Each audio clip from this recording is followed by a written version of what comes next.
గిరిజ జీవితం పగవారికి కూడా రాకూడదు. అవునండి. నిజం. నేను కళ్ళారా చూసిన నిజాలు చెప్తున్నాను. గిరిజ గారి జీవితం మాత్రం పగవారికి కూడా రాకూడదండి. ఎలాంటి గిరిజ? ఒకప్పుడు నేను మద్రాసు వెళ్ళి చూసినప్పుడు ఉన్న గిరిజ బంగారు ఛాయ, ఒంటి నిండా బంగారం, మంచి మంచి పట్టు చీరలు, ఎక్కడ చాలా లౌక్యంగా మాట్లాడేది, తెలివిగా మాట్లాడేది. ఆవిడకి ఇంక పెళ్లి కాలేదు. పెళ్లి కాకుండా ఎక్కువ రేలంగి గారితో కలిసి నటిస్తూ ఉండేది. సడన్‌గా గిరిజ గారికి పెళ్ళయింది. ఒక సన్యాసి రాజా ఎవరో ఆయన పేరు సరిగ్గా నేను చెప్పలేకపోతున్నాను. దయచేసి తప్పైతే క్షమించండి. రైట్ అయితే మీరు స్వీకరించండి. ఆయన్ని పెళ్లి చేసుకుంది. అప్పుడు గిరిజని అందరూ తిట్టారన్నమాట. చాలామంది తిట్టారు. చాలామంది ఎందుకు తిట్టారంటే, ఈ గిరిజ ఇంత స్టార్డమ్‌లో ఉంది కదా! ఎందుకు అనవసరంగా ఒక అసిస్టెంట్ డైరెక్టర్‌ని పెళ్లి చేసుకుంటుంది అని చెప్పేసి అందరూ తిట్టారన్నమాట. తర్వాత పెళ్ళయిన తర్వాత ఒక కూతురు కన్నది. కూతురిని కన్న తర్వాత సినిమాలు వదులుకుంది. సినిమాలు వదులుకుంటే ఆదాయం ఉండదు కదా! అప్పుడు గిరిజ వీళ్ళందరి దగ్గర కేజీలతో బంగారం ఉండేది. మామూలు తక్కువ కాదు. అడవుల బంగారం ఏదో విధంగా దాన్ని కరిగించేసి మొత్తానికి ఏదో విధంగా బ్రతుకు తెరువుగా ఏర్పాటు చేసుకుంది. గానీ ఈ సన్యాసి రాజాను దర్శకుడు చేయడం కోసం గిరిజకున్న ఆస్తిపాస్తులన్నీ కూడా అమ్ముకోవాల్సొచ్చింది. ఒకరోజు గిరిజ పోయిస్ గార్డెన్ అంటే ఇప్పుడు ఆ ఇంటి వాల్యూ ఎంతుంటుంది? 4000 గజాలంటే ఆల్మోస్ట్ ఒక 400,00,00,000 ఉంటుంది. అంతకంటే తక్కువ ఉండదు. ఆ 4000 గజాల్లో ఇల్లున్నాయి అక్కడ. జయలలిత ఇల్లయితే 10 ఎకరాల్లో ఉంది.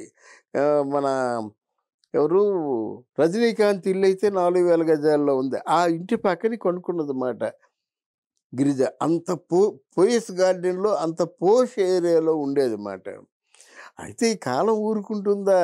కూర్చొని తింటే కొండలే కరిగిపోతాయి. అప్పుడు ఆ సన్యాసిరాజు డబ్బులన్నీ అయిపోయిన తర్వాత ఇంకా వేధించడం మొదలుపెట్టేవాడు. అయితే ఈ విషయం బయటికి పొక్కింది. గిరిజని కొడుతున్నాడు కూడా, హింసిస్తున్నాడు. డబ్బు కోసం హింసిస్తున్నాడు, బంగారం కోసం హింసిస్తున్నాడు, అప్పులు తీర్చమని హింసిస్తున్నాడు అని తెలుసుకున్న రేలంగి ఒకసారి వెళ్ళి, "ఏమ్మాయ్ ఇంతవరకు జరిగిందేదో జరిగిపోయింది. ఇప్పుడు మాత్రం ఎట్టి పరిస్థితుల్లో కూడా ఇల్లు అమ్మకం పెడుతున్నట్టు నాకు తెలిసింది. నలుగురు అనుకుంటున్నారు. నీకేదైనా కొంచెం ఆర్థికంగా నేను సహాయపడగలిగితే ఇస్తా. అంతేగాని ఇల్లు మాత్రం అమ్మొద్దు" అని చెప్పడం జరిగింది. దాంతో గిరిజ గారి తాలూకా వాడెవడు ఆ సన్యాసి రాజా అనేవాడు ఆవిడ మీద తిరగబడడం చేశాడు. ఇంకా వదలటం లేదా అని ఇంకేదో రకరకాలుగా బూతు మాటలు అవన్నీ మాటలు మనము చెప్పవలసిన అవసరం లేదు. కానీ మొత్తానికి గిరిజకి కోపం వచ్చి ఆయన మీద కోపంతో ఈ రేలంగి గారి మీద చూపించడం జరిగింది. మీరు ముందు నా మీద ఏమాత్రం గౌరవం ఉన్నా వెళ్ళిపోండి అని మెడబట్టుకొని గెంటేసంత పని చేసింది. కొన్ని రోజులకి గిరిజ ఒక అద్దింట్లో ఉండడం చూశాను. ఇదేంటమ్మా అంటే, లేదండి పూర్వం గిరిజ కాదు.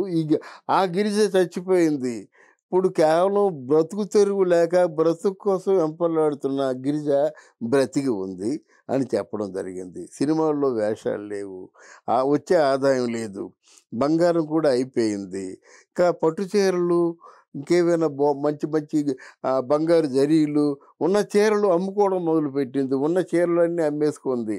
ఆ తర్వాత చివరిలో నాగార్జున నగర్ ఫస్ట్ స్ట్రీట్‌లో ఆవిడ ఒక రూ. 300 ఇంట్లో ఉండేది. ఉంటే ఎవరిస్తారు? అక్కడి నుంచి మేము నాగార్జున నగర్ సెకండ్ స్ట్రీట్‌లో ఉండేవారం. చలం గారి ఇంటి నెంబర్ 1, మాది నెంబర్ 2. ఆ 'నాగార్జున నగర్' ఫస్ట్ స్ట్రీట్ అంటే అక్కడే అందరూ ఉండేవారు. మొదట్లో మిక్కిలేని గారు ఉండేవారు. ఆ మిక్కిలేని గారి పక్కనేమో ఉడిత సరోజ ఉండేది. ఆ పక్కనే రక్తకర్ణి నాగభూషణం, సీత ఉండేవారు. ఆ పక్కనేమో పద్మనాభం గారు ఉండేవారు. మేడ మీద పద్మనాభం గారు ఉండేవారు. కిందని పద్మనాభం గారి రెండో భార్య ఉండేది. ఆ పక్కన వల్లం నరసింహరావు గారు ఉండేవారు. ఇలా పోతరాజు గారు వీళ్ళందరూ ఇలాగ మొత్తం ఆ వీధిలో అంతా జనాలే. అందులో కేవలం బిక్క చచ్చిపోయి రూ. 300 ఇంట్లో ఒక ఒక ఒక వంటగది, చిన్న పడుకోవడానికి వసారాలాడిది అందులో ఉండేదన్నమాట. అయితే ఇక్కడ ఇంకో విషయం చెప్పాలండోయ్. గిరిజ గారి కూతురు ఒకసారి ఎవరో ప్రశ్న వేస్తే మా అమ్మ ఏమి ఆర్థికంగా బాధపడలేదు, బానే ఉంది అనేటువంటి మాటలు కూడా చెప్పడం జరిగింది. ఆ విషయం కూడా చెప్పాలి కదా! ఆర్థికంగా బాధపడిందో లేదో, చీరలు అడుక్కుందో లేదో, ఇంకా సజీవంగా బ్రతికే ఉంది రమాప్రభ. రమాప్రభ ఇంటికి రావడం నిజం కాదా? కనిపించే వాళ్ళని ఏవైనా సరే నాయనా చూడు అంటే మొహమాట పడిపోతూ, బిక్క చచ్చిపోతూ ఎవరైనా ఏవైనా ఇస్తే తీసుకున్నది నిజం కాదా? ఇలా ఉంటాయన్నమాట. బతికున్నప్పుడు చూడు, చచ్చిపోయినప్పుడు పెద్ద పౌరుషాలు వీడికి. అందువలన అక్కడ ఆవిడ రూ. 300 ఇంట్లో ఉండి చిన్న చితకా వస్తువులు ఉంటాయి తాకట్టు పెట్టేసి, చివరకు ఆవిడ వైద్యం చేయించుకునే అవకాశం లేక ఆవిడేంటంటే రాత్రి కొంచెం నిద్ర మాత్రలు వేసుకునే అలవాటు ఉంది. ఉదయం పూట కొంచెం లేట్‌గా లేస్తుందన్నమాట. ఉదయం పూట లేట్‌గా లేస్తుందని అనుకున్నటువంటి వ్యక్తి లేకపోయేసరికి ఆ తర్వాత చనిపోయినట్టుగా కన్ఫర్మ్ చేసుకున్నారన్నమాట. ఎందుకు చెప్పారంటే గిరిజ లాంటి జీవితం పగవారికి కూడా వద్దని ప్రత్యేకించి కారణాలు ఏంటంటే, ఇలాంటి ఉత్థాన పతనాలు చూసినటువంటి నటి ఇండస్ట్రీలో మరొకరు లేరు. ఇంకొక పద్ధతిలో ఉన్నారు గానీ, ఇలాంటి ఇంత పతనావస్థకు చేరుకున్నటువంటి నటీమణి. ఎంత గొప్ప నటి! ఎంత 4 తరాలతో నటించిన నటీమణి ఎవరికీ గాకుండా, ఎవరికీ తెలియకుండా, ఎవరికీ చెందకుండా ఆ!